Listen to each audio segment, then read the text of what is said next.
I think getting involved in your local county party is very, very important. For one, we can sit here and be like, oh, like I'm very open-minded, we can agree to disagree, but the reality is it feels good having people in your community and in your life that think like you. Mhm. Like where you're not always having to debate, where you're not always having to like butt heads and like walk away and run a fakery bakery and act like you're all fine and dandy. It's perfectly normal and okay to have people in your life that think the way that you do. What is up, everybody? My name is Kyle Matovcik.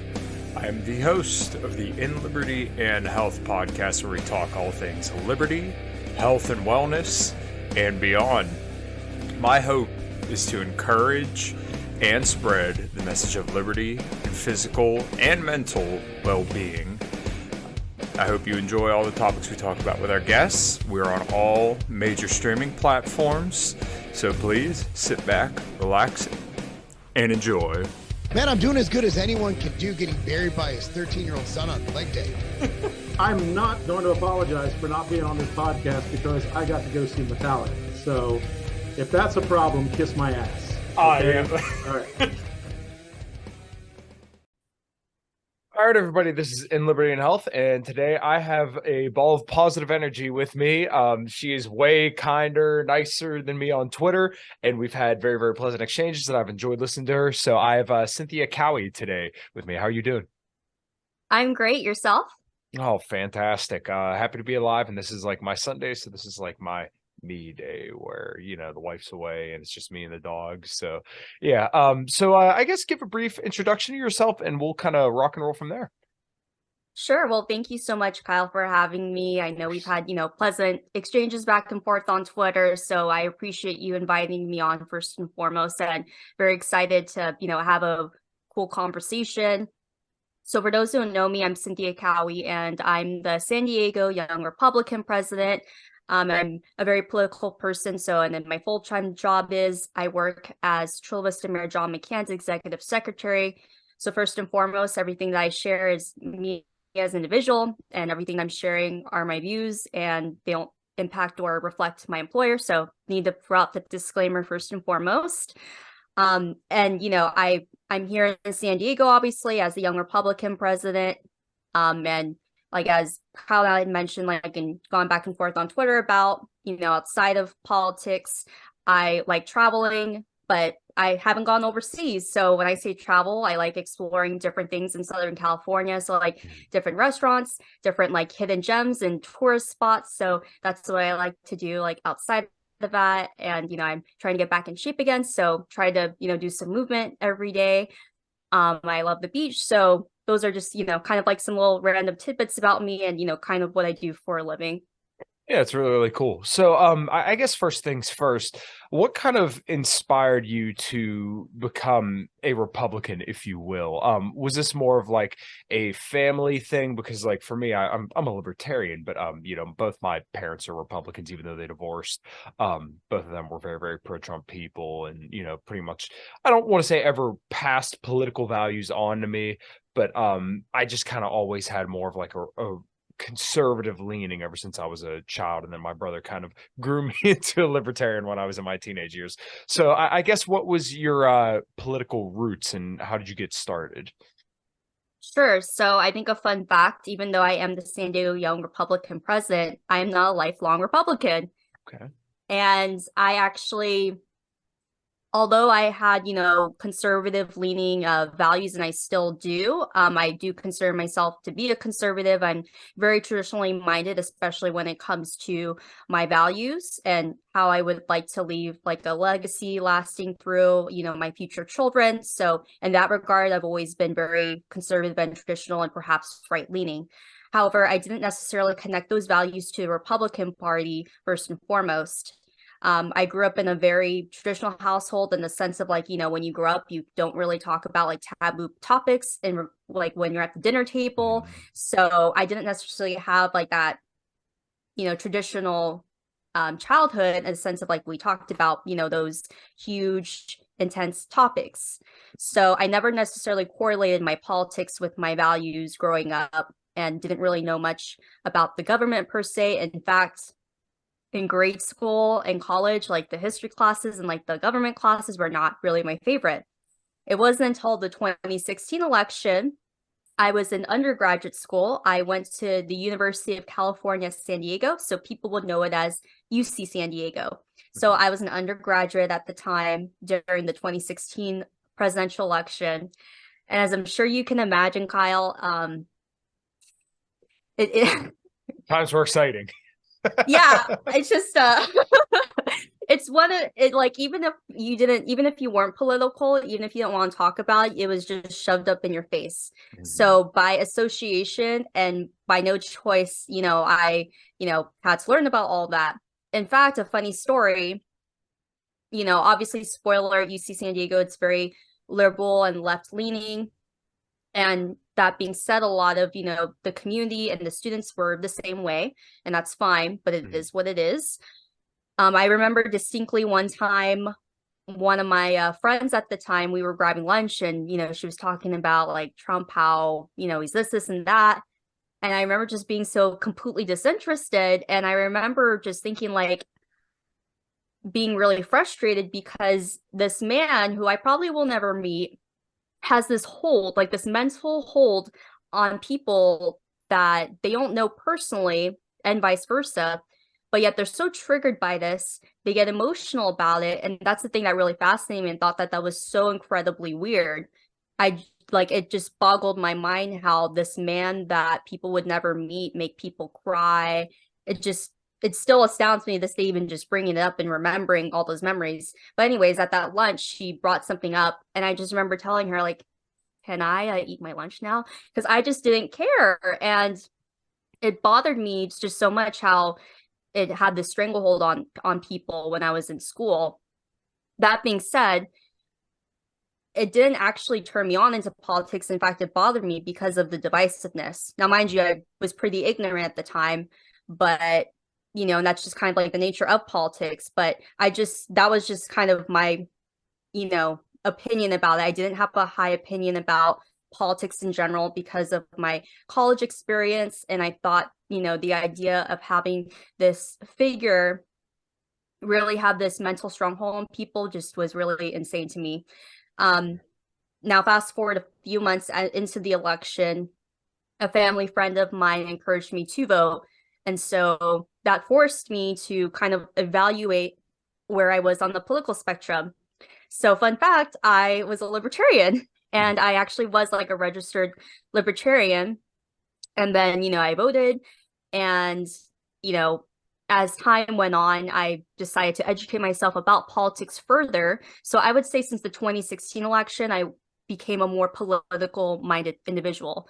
And then I followed more of like the cultural side of things. So I really like, Ben Shapiro, like PragerU, Turning Point USA, and all those different organizations I think are great starting points for people to, if you are considered right leaning, to kind of, get your feet wet and learn more about different things going on with the news and whatnot. So dived into that, and then I switched, to be like a registered independent. And to be honest, because of Donald Trump, I, grew to like him as a president. So he inspired me to join the Republican Party. So I'm not one of those people that is a lifelong Republican. I'm someone that joined the Republican Party because I was inspired by Donald Trump. So that's, kind of how I dived into it. And then fast forward after the 2020 election, I decided to get involved with the party side of things. So, it's weird because it's only been a couple years since I've gotten involved with the party, like actually like being active with going to different meetings and helping with campaigns and different candidates and causes. But I've always been a political person since 2016. And long story short, I am not a lifelong Republican, actually. Yeah, no, that's really, really interesting. Trump was such a polarizing figure. And I think a lot of people, and it's tough for me to kind of put my finger on like if this is just a sign of the times, because I always try to bring things back to like human nature, where people have this idea in their head oftentimes when it comes to ideology or politics or the way that politics are, is that this is just like something just with the situation right now, but they never want to zoom out and look at it as like, once again, the human condition, and that let's say these crazy woke leftists or the most fervent Bible beating Republican, even though I just saying that's kind of cringy to me. This is just, once again, people with their ideologies taken too far. And I think it's more of a sign of the times that as political power grows and grows and grows, and as this culture war gets hotter and hotter and hotter, that people kind of get driven further into specific ideologies. And I think that's kind of a sign of what Trump represented to people. Like, for some people, they looked at him as literally Hitler, which I think is hilarious. And some people thought he was Jesus Christ himself. And once again, this is just kind of the sign of the times of where we're so enamored with everything going on politically that our nature kind of brings us to a more tribal place, and then we feel that we have to have the throne of power. And I know this is a long diatribe, but it's very fascinating to me to see how many people just kind of got political who might have been a little bit more apolitical before 2016. And I don't know what to make of it, if, like I said, if it's just a sign of the times or if maybe it was Trump by himself. So I don't know if you have anything to add there, but it's just interesting to me. I do think it's interesting because, for better or for worse, it's objectively true. If you look at just data and different things, I do think people that weren't apolitical before became interested in politics because of the 2016 election and because of Donald Trump. And I say for better for worse because over the years you had people that on the left who weren't plugged in, and that really inspired them to be the change they wish to see, and then also perhaps vote against them. On the flip side, for the Republican side, I do think, and the thing that I do push back with people who for 2024 who say that Trump can't bring over moderates and Democrats. Well, I'm one of those people. And it's like, it bothers me how it's like, you basically don't think I exist. I'm like, well, I'm here, and I actually have a leader. I now, years later, have a leadership role within the movement and within the party. Obviously, I'm not a big jig, and I haven't been around forever. Like, I wasn't knocking on doors for George W. Bush. I'm sorry. But, I'm here now, and I, did what I needed to do to get to where I am now. And people are allowed to agree, disagree, but it's objectively true that Trump did bring in people, for better or for worse, into the political process, and also people that weren't into the Republican Party are a little bit more open-minded to the two-party system. Yeah. So I guess kind of moving on down this line of thinking, this is something that's really fascinated me. I've said, and I really do believe, that Trump would be the only one that would lose in 2024 if, let's say, it was Biden or somebody else up for re-election, because I feel like a lot of people had fatigue from his character. I think a lot of people are kind of looking to DeSantis as kind of the next guy up. And I know some polls kind of bear out that Trump, is winning in a landslide, but it seems like he's a lot more popular. And my friend Reed Coverdale often says that he's kind of the right wing's Obama right now, because he's a younger guy who has like a little bit of a political history, and he's coming to be a bit of a rising star, and he's really being propped up by the media in a way. So I guess for 2024, what are your thoughts on the race between Trump and DeSantis? Because this seems to be the feud that's starting to boil up. Hasn't quite come to the surface yet, but you're hearing Trump starting to kind of take the gloves off a little bit in the way that he does, that I think everybody knows, and some people hate it, but I think it's pretty entertaining to hear him kind of go to blows. I think that's where his personality really shines through. No, I agree. And I think, as a fellow libertarian yourself, like, I think you have like the best seat in the House, where you're someone that, is, a little bit more independent minded. You are a little bit more, I guess, I don't want to say down the middle, but you don't feel obligated, to either side. So I think you're in the best seat where you get to kind of see the best of both worlds, and you don't feel like you have to harpoon yourself to one figure or the other. I'll say this, as a Republican and someone who has a role within like a local organization, as an individual, I don't feel obligated to publicly share like who I would vote for at the time. The presidential primary is not until March 2024, so I do not feel obligated to publicly share that. So sorry to listeners, but it's true. There's just so much that can happen. There's so much that can happen, and and there are people that are to announce. That's not to say that I'm waiting for anyone else to announce, but I'm just saying, like, we in California, we're not getting our ballot for another year, so I don't even feel obligated to like stress out or worry about it. Like let the games begin, so to speak. Okay. But my general thoughts and opinion is this. So formerly I did work for a news network. So I have that background in journalism as well before the job that I have now. I worked for One America News Network. So that being said, for those that don't know what OAN is, it is a very right-leaning network, and I'm very grateful that I had the opportunity to kind of, have that exposure and know what it's like working in media and press, and especially, in conservative news. I think is a very unique experience that most people can't say that they have.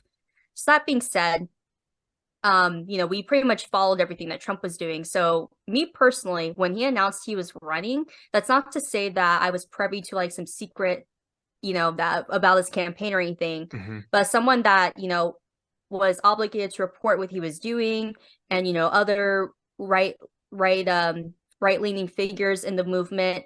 We covered all of his rallies and things like that. I had to write packages and raps on all that. So, and you hear speeches all the time. Like, I was just thinking, like, this is not anything new. Like, of course he was going to run again. If it was very, very obvious if you follow the speeches.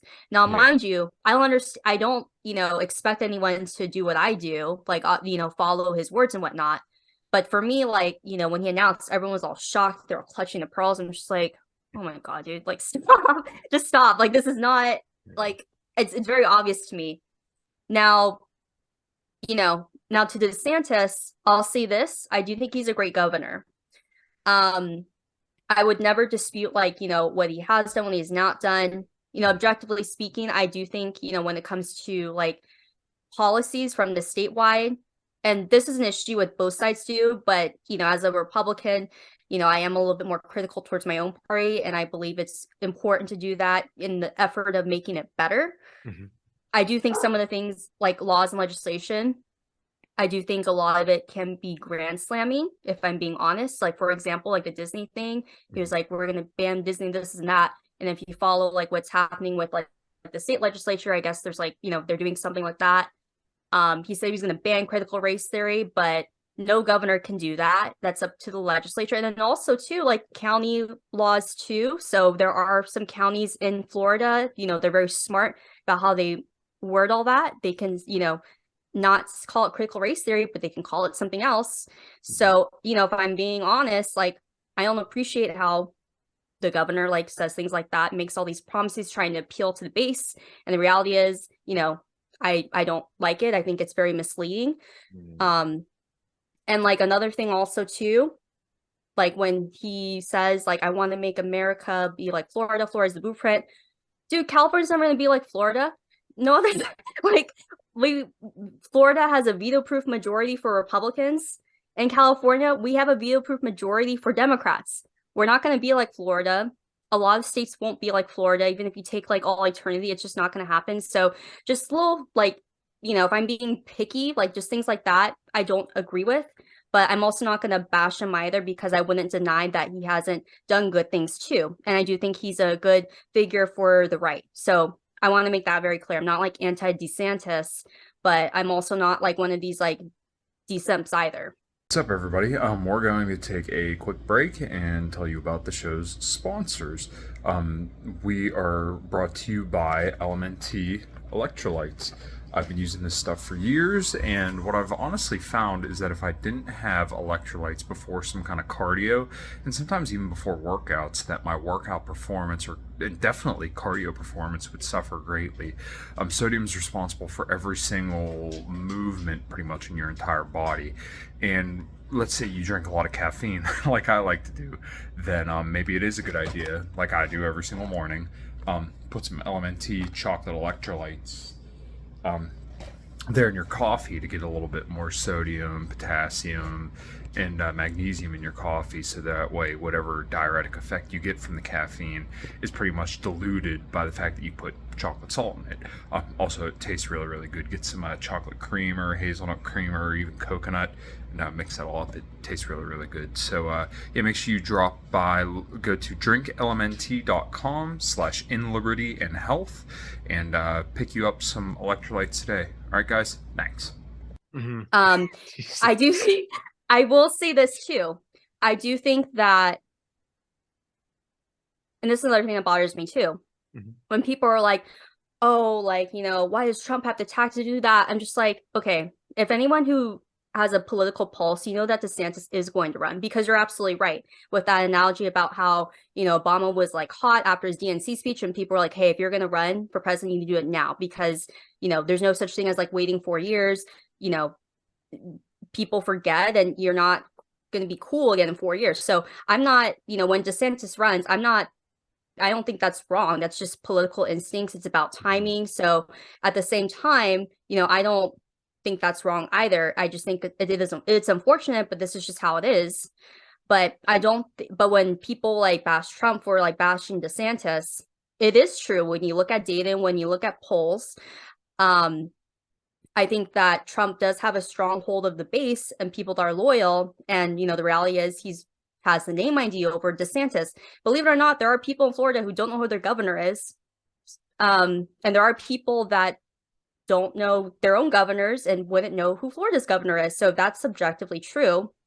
And my whole thing is like, listen, have you not watched the 2016 primary? Do we remember how divisive it was? You don't mean to tell me that when DeSantis runs for president too, he's not going to also swing at people too? Like, knock it off. Like, stop acting like what Trump is doing is unique, and also stop acting like other Republicans are not going to fight back too. So that's my whole thing. I think that if DeSantis was not in the picture for a presidential primary, I do think Trump would have won. But I think one of the reasons why Trump is attacking DeSantis is because he knows that if DeSantis wasn't there, it might make it a little bit more competitive for him. It wouldn't be in the bag for him as much. I'll say this too, and this is, I can understand, like, from Trump's perspective, like the whole disloyalty thing. When people are like, oh, DeSantis is an owe Trump the world.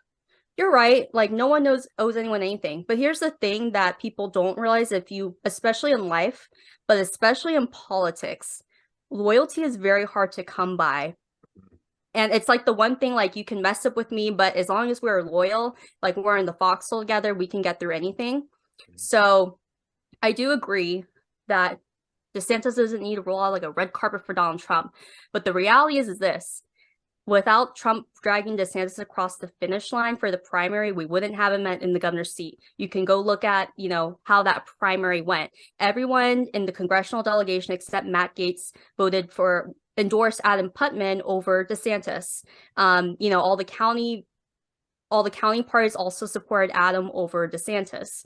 So, and I think that's an interesting fact. And then also, if you look at, you know, that 2018 general election, like, it was relatively close with Andrew Gillum. Now, again, you know, registration change, things of that nature. And the thing that I also don't like is, like, yeah, like, you know, I obviously give DeSantis some credit too, but also if you look at, you know, how Trump also impacted Florida and helped make it red, and also Scott Presler, who's a grassroots activist that helps register voters, why don't we give those people credit too? Like, DeSantis was not out there registering voters. DeSantis was not on the presidential ticket helping, you know, make Florida have record high numbers in the 2020 election. So I know that was a lot of information. I know I didn't give like a straight answer. No, it's okay. But, you know, I just have like some general opinions that I hope that at least my perspective, you know, plants seeds and, you know, at least forces people to at least look at things objectively. And my opinion, again, is that, like, hey, I don't feel obligated to have a public opinion about who I'm booing for yet. It's a year from now. But I also see all sides, and, you know, I can understand where people feel the way that they feel. And, you know, may the best man win.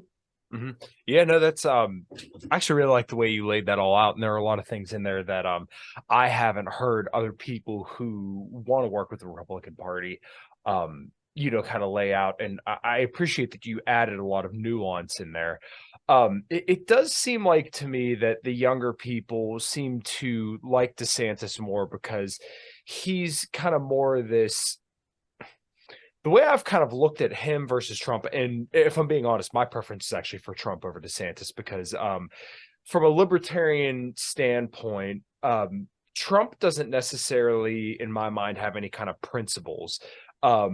He's a little bit more finger to the wind, or last person he spoke to, that's who influenced him the most. So in my mind, he's a lot easier to convince to do more libertarian things because he could be fooled into doing it. And my problem with DeSantis is that if you look at his voting record when he was in Congress and a lot of his history, he's bad. I mean, he's like a George Bush, but the only thing that people like him for is his response to COVID.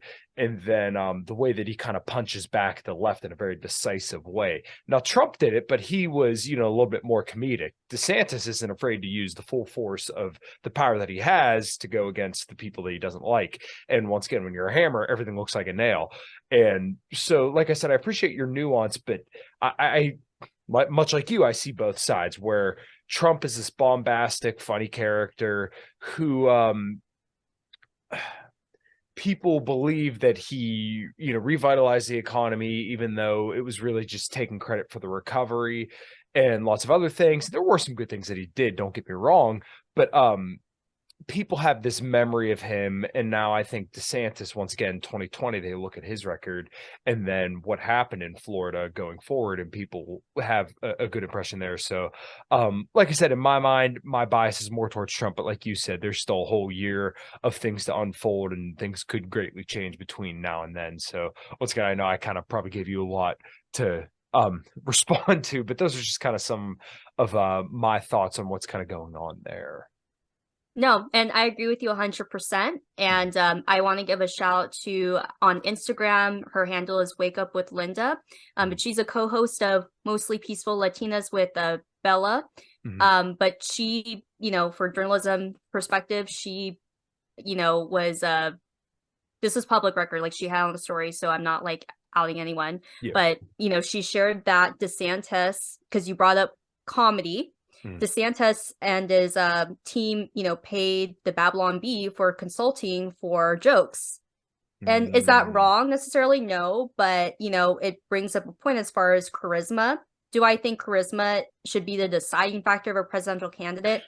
No, but at the same time, like what makes people, like to the average voter, when they look at things, I think that's just something for people to at least consider or look at. I'll say this, like one thing that DeSantis has a lot better at Trump is the fact that he's utilizing like the media, like influencers and whatnot.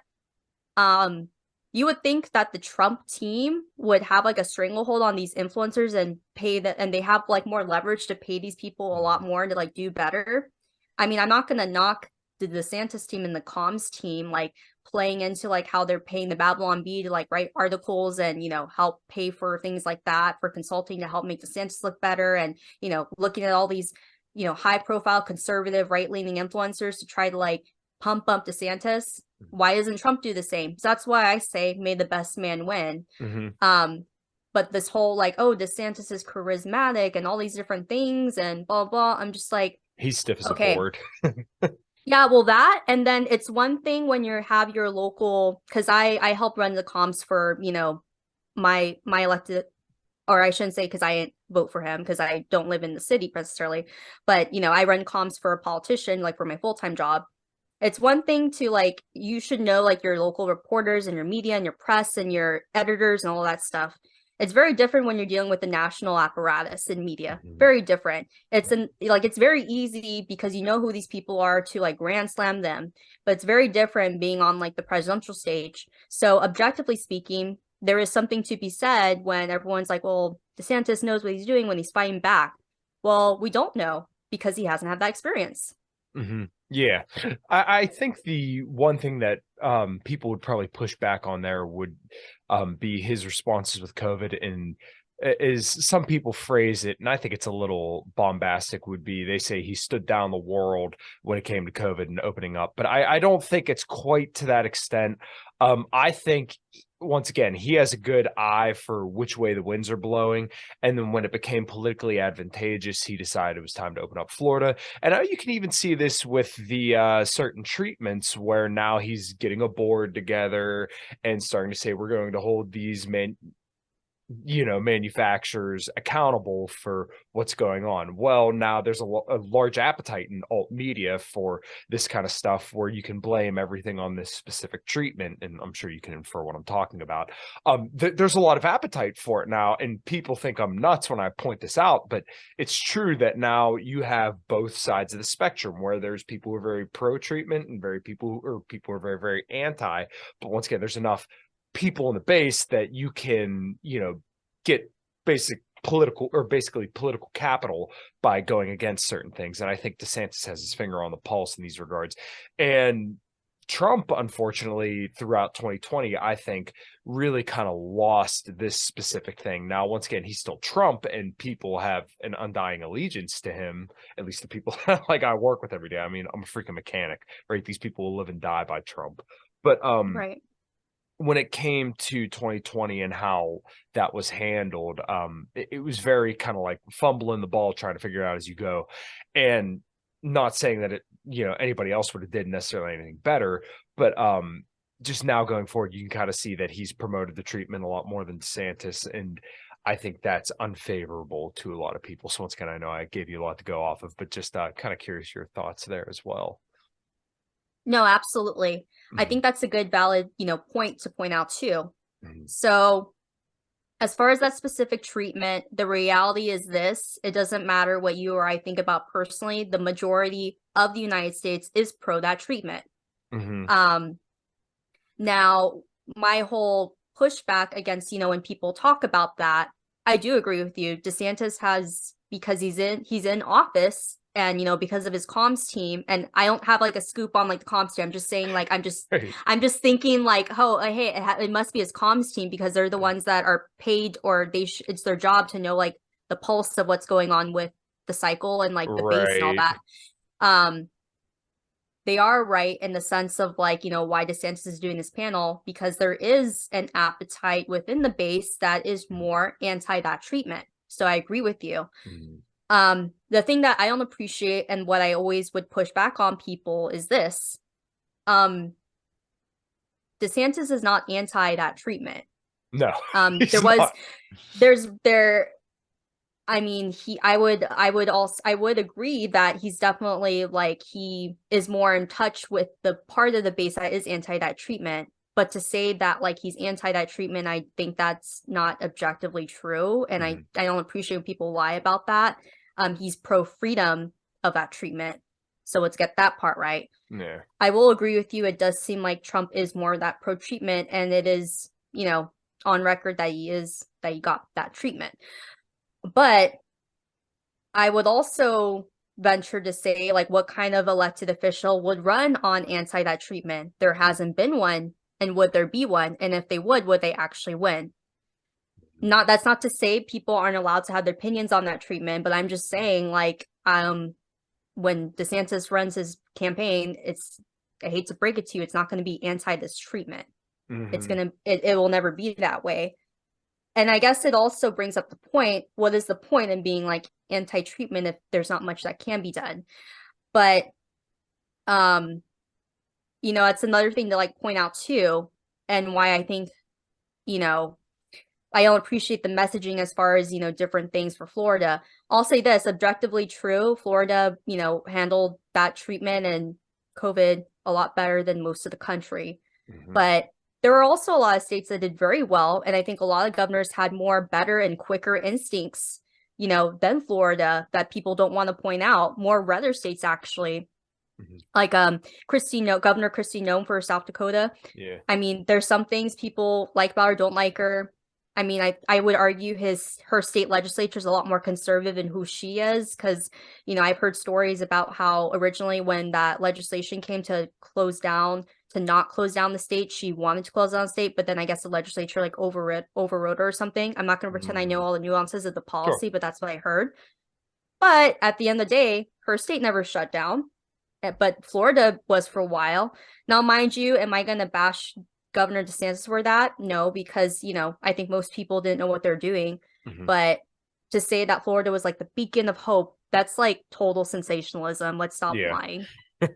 Yeah, no, I agree. And Brian Kemp was, I think, one of the first governors to open up. So, in to Trump's detriment, he did criticize Kemp for opening up too early. And I can kind of give a little bit because it was early on, but I think it was pretty easy to see the data in most other countries, and even like by our own country, that like county by county, if you look like mask mandates and social distancing measures and lockdowns, pretty much county by county, no matter what any governor did, it pretty much played out the same. Like over in Sweden, it was like, okay, well, they had a huge spike at first and they lost a lot of people initially, but then after that, things pretty much leveled off, and then they were pretty much right through it. But despite the U.S. response was pretty much just all over the place, and different states were doing different things. You and I were probably in a very, very similar situation. I'm guessing that California was probably worse than Pennsylvania, but I always tell the story of my wife and I being at Fogo de Chao. Well, she was my girlfriend back then, and I have a picture on my phone of one of the little cards that you turn green so they bring you more food, and then us getting a text saying that it's a state of emergency in Pittsburgh. So yeah, like I said, I keep throwing a lot at you, but yeah, there were I think there's a lot of opportunism kind of being played out right now, and that would be interesting to see a national campaign built on anti-treatment, but I don't think that's really going to sail, because I think that's very, very divisive. And it's kind of like even with abortion, where a lot of people are very, very divided on that too. And Trump's even, a little bit more I don't want to say pro-choice, but he's very careful with that. And he didn't fully want to take credit for the repealing Roe v. Wade, because he knows that's a stake in the heart of a lot of people. Like, some people will not, like, that's their key issue. Right.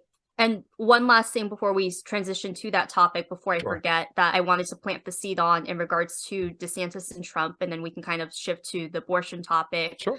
The one thing that DeSantis has over Trump right now that he's obviously harpooning on, but the thing that people, if they want to be, because they're right, they pride themselves on being objective, right? Facts over feelings. They disregard this part though. What happened after 2020? Trump was no longer president. He was a private citizen.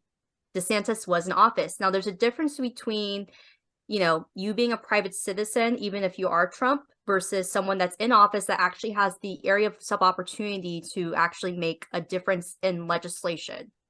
Mm-hmm. And so when people are like, oh, DeSantis was better at Trump than COVID, well, he better be better on Trump than COVID, because he was in office. Mm-hmm. And so I don't appreciate, the attacks on that, because you're comparing apples to oranges. You have someone that couldn't do anything as a private citizen, even if you are Trump. And when I say even if you are Trump, he, he's the leader of the party, if, whatever you want to make of that, versus someone that is in office who is in a red state where the Republicans have a veto-proof majority, mm-hmm. Meaning they don't need any Democrat to do anything. They could do whatever they want. Yeah, I would hope DeSantis is better on handling COVID than Trump. And it's, there's the post-COVID era too, and the elected officials, where it was the springboard for people to be COVID celebrities, mm-hmm. to see how people could fight back against that pandemic response, in regards to, how they open up or do whatever they want for the treatments. Mm-hmm. So I just wanted to put that out there before I forget. Now for the abortion topic, I'll say this. I was completely wrong about my predictions and how I thought the 2022 midterms would go down. I think a lot of people were, myself included. Yeah, and abortion was one of those things that I was wrong about. Because I kind of had the mindset of you and I were both politically minded, or at least follow news a little bit more than the average person. You and I both know that when it comes to the news and whatnot, things that happened a week ago are so old. And I thought, because of the overturning Roe versus Wade, I was like, well, this happened in the spring. The midterms are in the fall. I think people are going to forget. Mm-hmm. I was one of those people that was like, well, the economy sucks. I think that, when people are struggling to put food on the table, I think that's the thing that drives people. Now, polls would show that it is a driving factor, but is it the most important factor? And more importantly, did that make Democrats sit and not vote?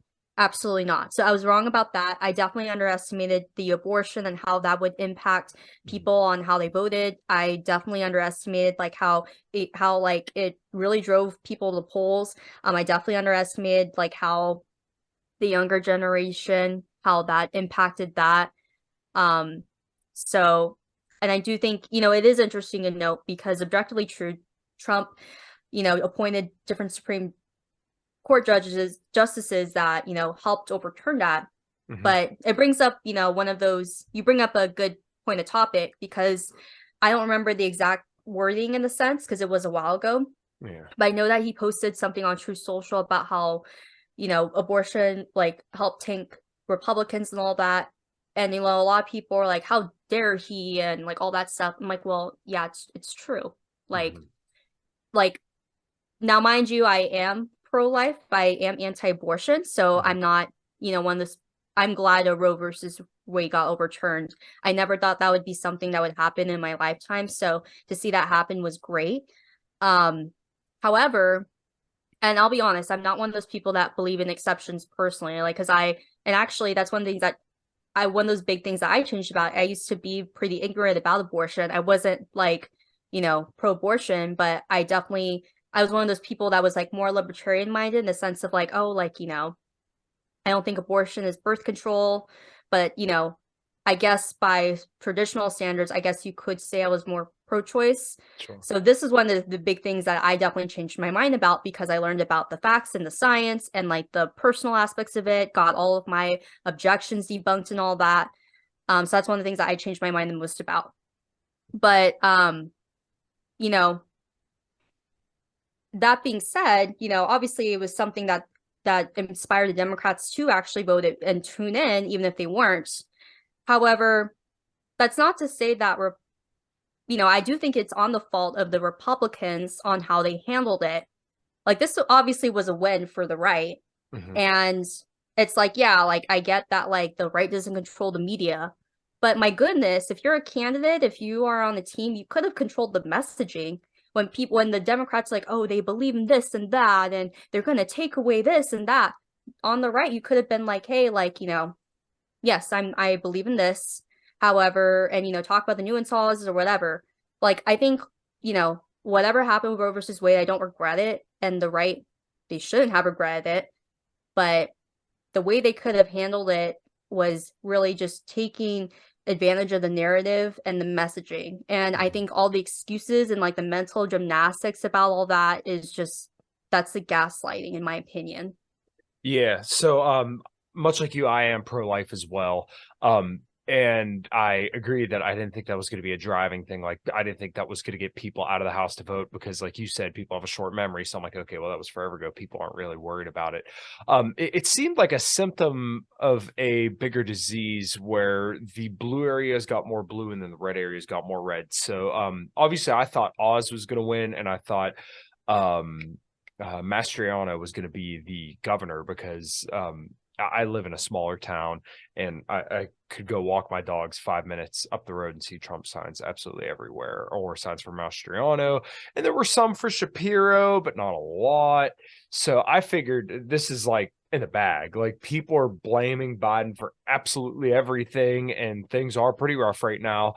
So, to me, it seemed like a no-brainer, but to my utter amazement, it wasn't necessarily right in the bag for Republicans. And I do think Roe versus Wade kind of was a kind of the thing that got a lot of people motivated. I talk about this a lot, and I am kind of curious your thoughts, is that I think the reason why the abortion issue has to be such a contentious topic and why it has to be so like at the forefront and such a like dividing issue is because the political left really likes it that way because women are the largest voting bloc in the United States, right? So if you can polarize women enough to make them think that your bodily autonomy is on the ballot, then that's very motivating to get people out to vote. And in my mind, the way I come to my conclusion of being pro-life is that you are responsible for the consequence of your actions. So therefore, if you choose to have sex with somebody, then there isn't a single person that's doing that doesn't understand what that is and what could happen. So therefore, you are responsible for that, regardless if you're drunk, anything like that. Now, I think where we differ is probably on exceptions, and my exception will only be when it's not at the person's consent, because I just don't believe people should have to do that. Now, that's not to say that, like, something unfortunate happens and then you decide in 8 months that you want to terminate that. It's there's a sense of urgency there because this wasn't at your consent. So I guess kind of my question to you would be your thoughts on abortion there and how you justify no exceptions in your mind, because it's not like I'm comfortable with that exception deal.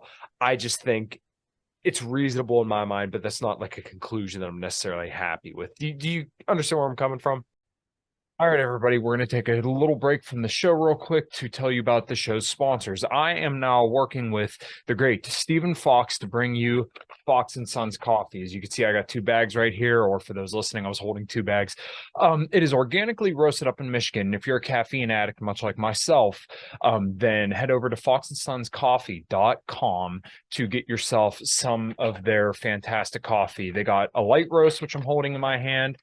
They have the Electric Boogaloo blend, which is fantastic as well. I just had it this morning, and if you're like me, you like dark roast coffee, which kicks you right in the freaking face first thing in the morning, they have that for you as well. So head over to foxandsonscoffee.com, use code Kyle, Kyle, to get yourself a little discount. Let them know that I sent you, and get yourself caffeinated, get jacked and tan, and do what you got to do. All right, guys, back to the podcast. Thanks. I understand where you're coming from, and I think an important fact for people to know, there's a difference between having like your personal thoughts versus what's actually legal. So for example, even in your most reddest states where they are more aggressive as far as restrictions on, when it's quote unquote legal to terminate life, even if you look at if you're a policy wonk, if you look at pieces of legislation, there has to be exceptions on there.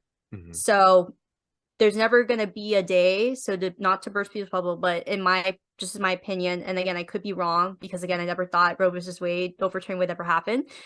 But in my personal mind, knowing that, I don't think there's ever going to be a time in any kind of state legislature where they author laws and there can't be exceptions on there. I think there's like some kind of legal thing where they have to have on there. So I want to make that very clear. I don't know if there's ever going to be a time in my lifetime where abortion will be outlawed forever and for all exceptions not be there, because I don't think legally that's possible, and I haven't seen even in red states make that kind of legislation. Now, the thing when I was kind of discovering the notion of like these kinds of exceptions, I think what I noticed, and when I watched different debates and discussions, I think regardless of the stats of like how often these exceptions should happen or do happen, I'm not going to say it doesn't matter, but it goes back to the heartbeat of the issue, literally and figuratively, no pun intended, which is, when does life begin? And it begins at conception. And so regardless of the different kinds of circumstances, all exceptions, although they are very valid, and I feel for women that are in those scenarios, so I want to make that very clear.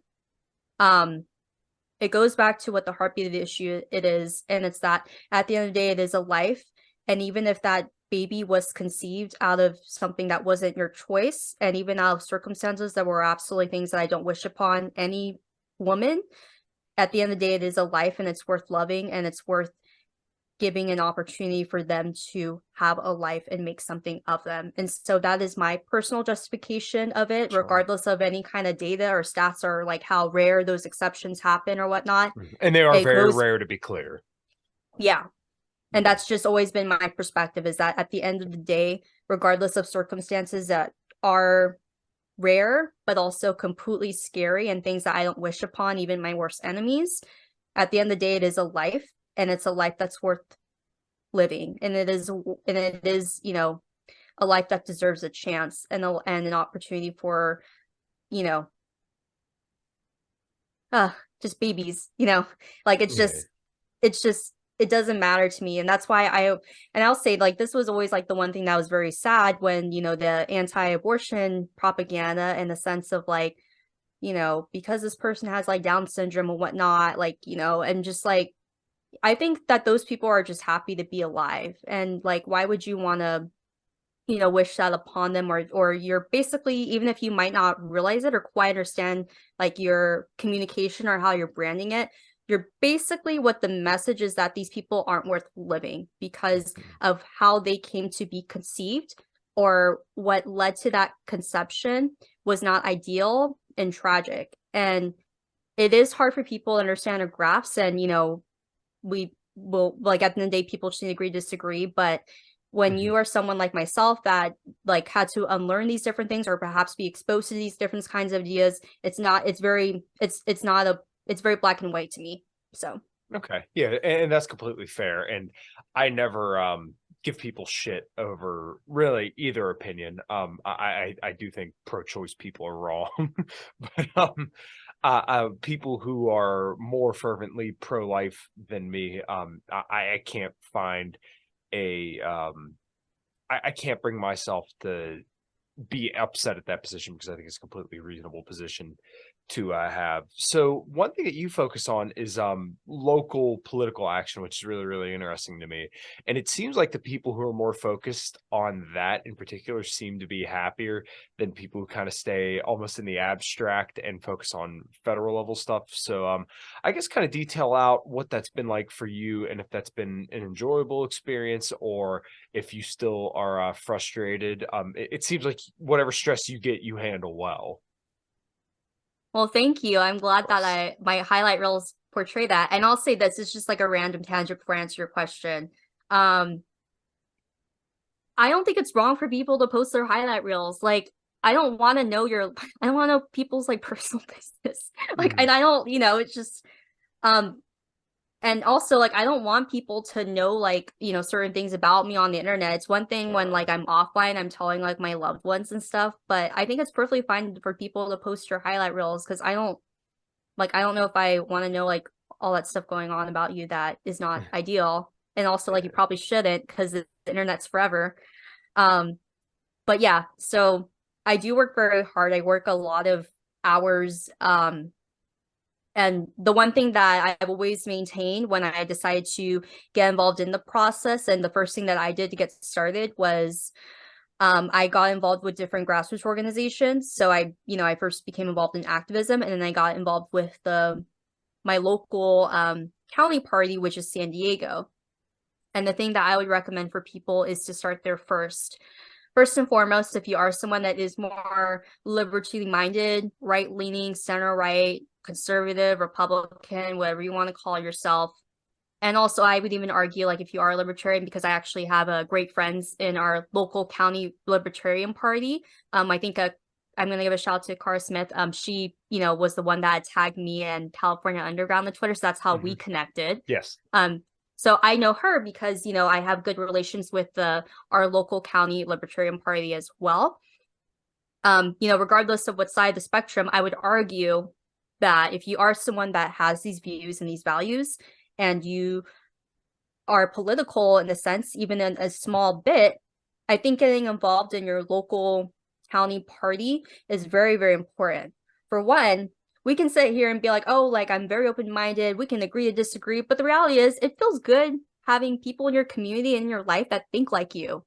Like, where you're not always having to debate, where you're not always having to like butt heads and like walk away and run a fakery bakery and act like you're all fine and dandy. It's perfectly normal and okay to have people in your life that think the way that you do.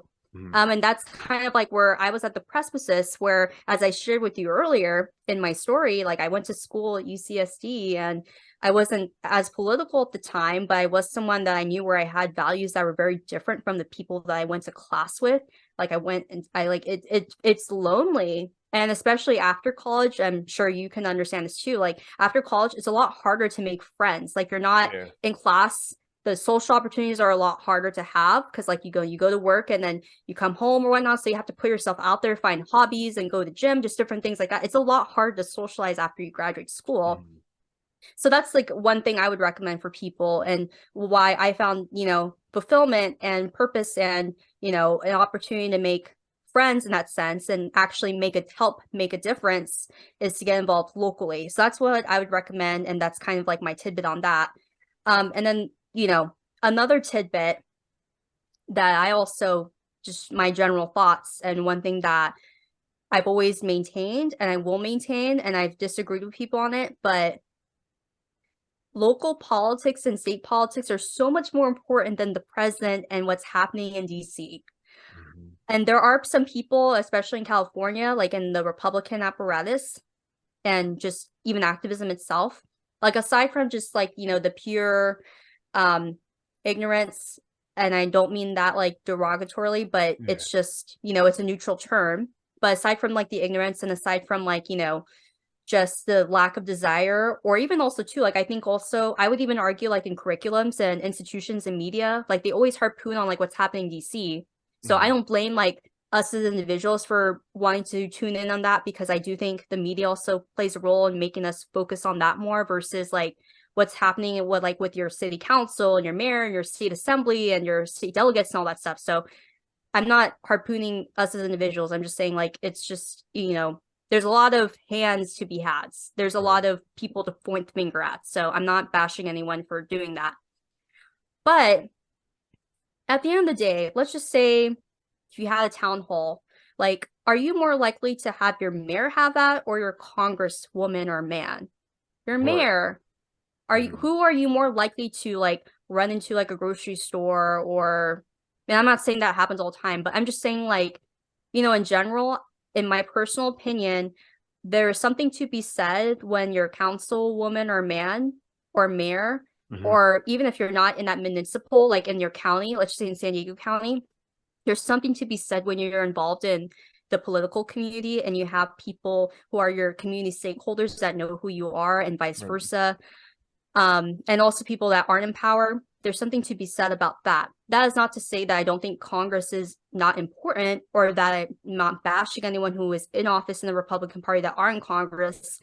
I'm just laying out the facts. Like local and state assembly, like they need to be here a little bit more locally, versus like in DC, depending on when the calendar is and when they vote, they have to fly there. And so I'm all about relationships. I'm all about building community.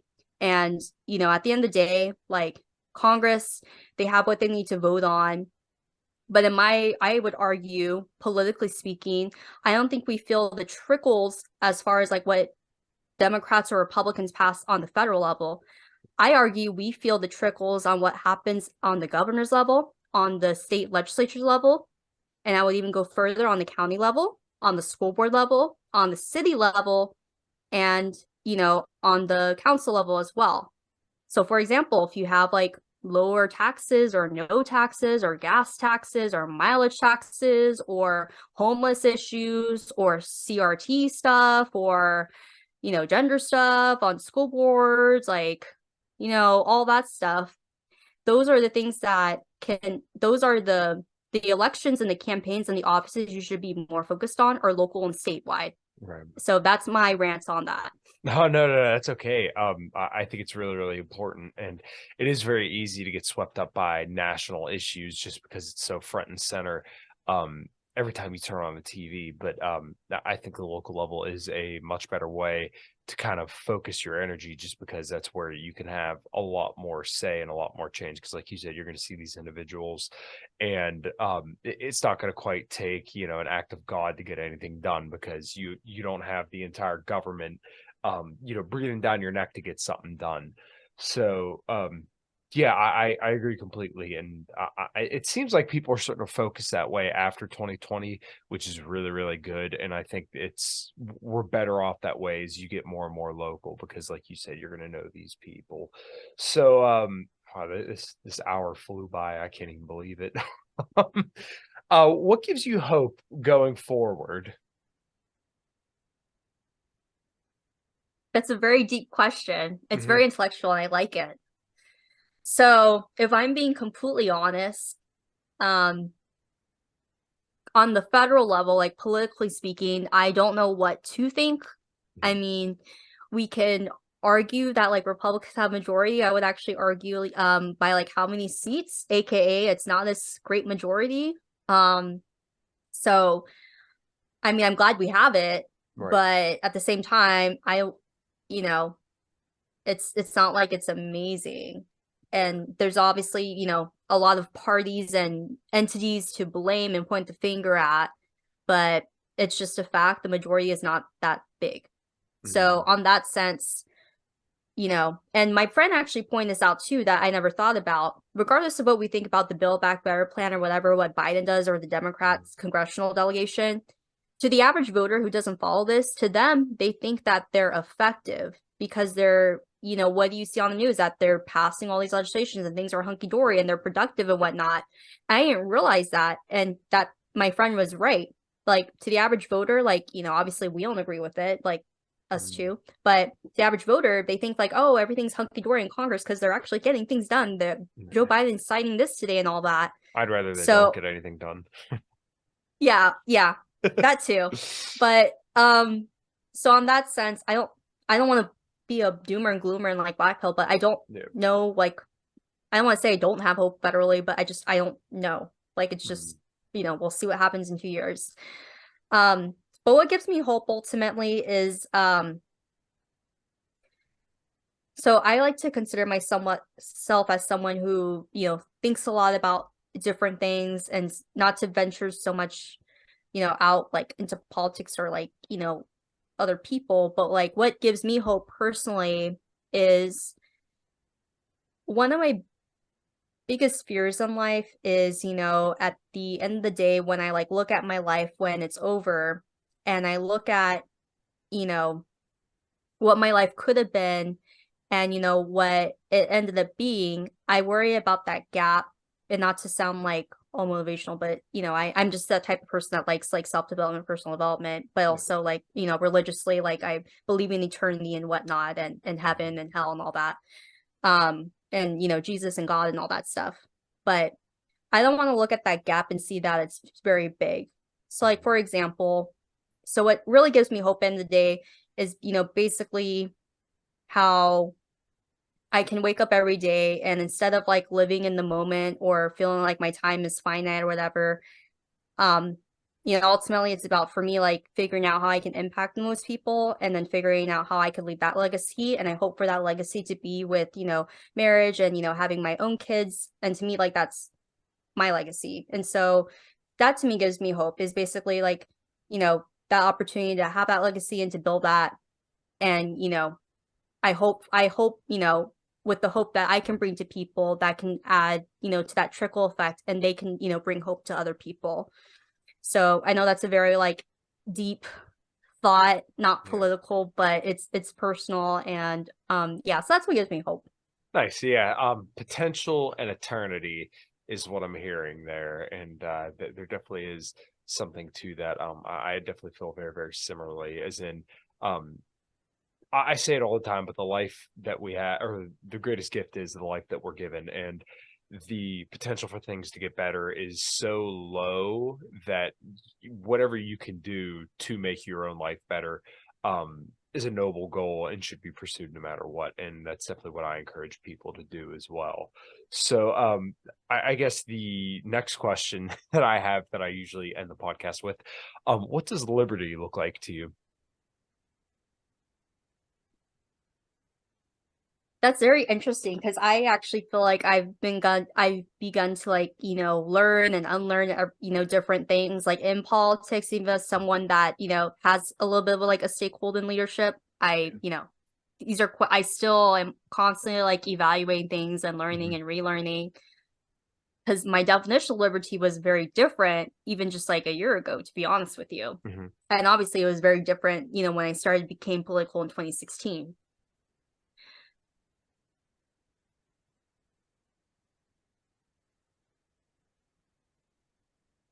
To me, I think, well, my definition of liberty, like, ultimately is about the freedom to be able to choose who you want to be. Because, again, it kind of goes back to, like, you know, what gives me hope and what I hope to, how I hope to impart hope onto people and vice versa. I think liberty is, that like you kind of alluded to, like the opportunity where you have a life and you have the opportunity to do with that life with what you have. And it's kind of like corny, but you know how in Spider-Man, like that whole like tagline of like, to whom much is given, much is required. I'm kind of like paraphrasing it because it's kind of biblical, but also like Spider-Man, they have like a similar like quote that like, Uncle Ben like it tells the Spider-Man. So ultimately I think that's what liberty is. It's, what you have, you're able to like give it freely. And then also, with that comes with a lot of responsibility. So for instance, if you're someone that's aspiring to be, virtuous, which I argue it's, people are like, oh, it's very good to be a good person, or it's very easy to do that, to be a decent. It's actually very, very hard. So like one thing that's never really resonated with me with like,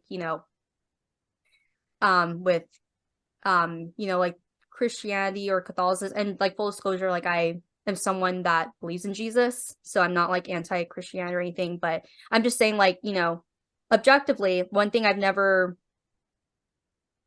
never really resonated with me with, or maybe perhaps like, people that kind of preach this message, I should say, because it's not necessarily the fault of the Bible or any of these people, but like the concept of being a good person, like when people like gurus or different people, they talk about how, be a decent person, all that stuff. Or I just believe this, and I'm sorry, I'm answering the question, but I'm kind of going off on different tangents here. It's okay, you're good. But you know how like when people, like for example, kind of like, one of the things one of the topics that you kind of allude to in different podcasts, how, discipline and habits or whatnot. I am just not that type of person. And maybe I'm just like weird, but I'm just really not that type of person that thinks that you're not defined necessarily by like a great epiphany. Like, I'm sorry, but I don't think that like, one grand slam or one great grand act is making up for someone's lifetime of cruelty. So like if you were someone that did a bunch of crap to people and then someday you wake up and then you decide to like wake up and do good, I'm sorry, but like you did stuff before that like made you like not someone that was a great person to be around. And I don't think I'm not saying you hold that against them, but my point is you're not going to wake up and like have like a miracle and epiphany. It's really about the things that you do daily that bring you up to that. And so when people are like, just be a decent person, be a good person, it's very hard to be a good person. It is very hard to wake up and choose to be virtuous. It's very hard to like have values and actually live up to them, because you can have like all these grandiose ways on how you want to be good. You have a value system, this and that.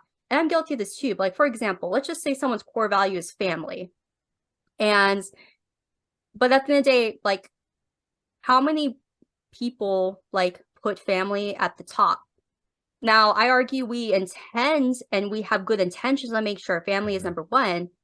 But at the same time, I mean, we work, we are humans. So sometimes we get frustrated and, things like that, or because of finite time, sometimes we may not spend as much time with our family as much as we do, but we say we value family and we say that's our core value. I'm not trying to like bash people who need to do what they do, but I'm just saying like in general, like, I think I don't appreciate how people like are fake about, different things about being a good person, being virtuous. It's very hard. So to answer your question, to me, liberty is about ultimately doing good with the life that you have. And my point is, it's very hard to do that. It's a lot easier said than done. But at least with liberty, we're able to have the opportunity to do that. Sure. What does health look like to you? To me, health is, I think it's encompassing. So aside from just like physical health, I think, mental health and spiritual health, all the different triads of health is important. So I think, for example, if you're someone that is, religiously minded, I think someone that has a sound mind in regards to their values and their core beliefs in regards to your walk on what you view eternity is, I think that's important. I do think it's important to stay healthy. Now, whether people want to be like, be able to like, run 5Ks or whatever, or like do martial arts, whatever. I think that you have to define, like your physical and like your body goals for that. I'm very guilty of falling off that train, and this year I decided to like do that, and so I'm very proud. Like even today, I went outside and like walked for 30 minutes, and I tried to like right now I'm doing the 12-3-30 thing, which is what you do on the treadmill, which is where you do it at 12 inclining, you run at 3 speed, and then you do that for 30 minutes. Huge workout. Like I burn like more than 350 calories in that, because one of my like physical goals is like to lose like body fat. So just things like that. Mentally wise, I do think it's important for you to be of good sound, and make sure that you're someone that is composed. So I'm very glad that on Twitter I come across as someone that has it together. And I like to, pride myself on doing that. It's not to say I don't get stressed, and that's not to say that sometimes it can get overwhelming from time to time. But, just having like some decent composure where you're someone that you have goals, you have values, you're trying very hard to live by them. And you're someone that cares about being here physically for as long as you can. So regardless, if you don't have to want to wake up one day and be an Navy SEAL and be super fit, but at the same time, like, you should be making sure that you're eating good and whatnot. So all that being said, to me, that's health. It's, being like overall, like spiritually, physically, and like mentally healthy. Nice. Well, I really like that answer as well. This, like I said, this hour has absolutely flown by. I'll definitely have to have you back on sometime because I really enjoyed this conversation. Cynthia, where can everybody find you? Sure, and I'd love to come back on, Kyle, and thank you so much for having me. I know we talked about politics, but we also talked about a lot of great things, and you're right, this hour did flow by, so I'm happy to come back on whenever you'd like me to. But, if people would like to follow me on Twitter, I'm Cynthia Kaui, so you can search CYNTHIAKAUI. And then you can also find me on Facebook and Instagram. So Twitter, I, share different things, but also I stick mostly to political stuff because that's where like most of my political community is. But on Instagram, I focus more on like lifestyle stuff. So I share more things of my life outside of fighting for California. And then like I'm still on Facebook. I know a lot of people on the right, they protest like all these alternative platforms. I'm still on Facebook. I have a business blog page, and then I also have like a personal profile, so you can just find me on there. I have a very unique name, so I should pop up. Nice. All right. Well, yeah, if you don't have anything else, we'll close her out. Like I said, I really enjoyed this conversation, Cynthia. Thank you. Of course.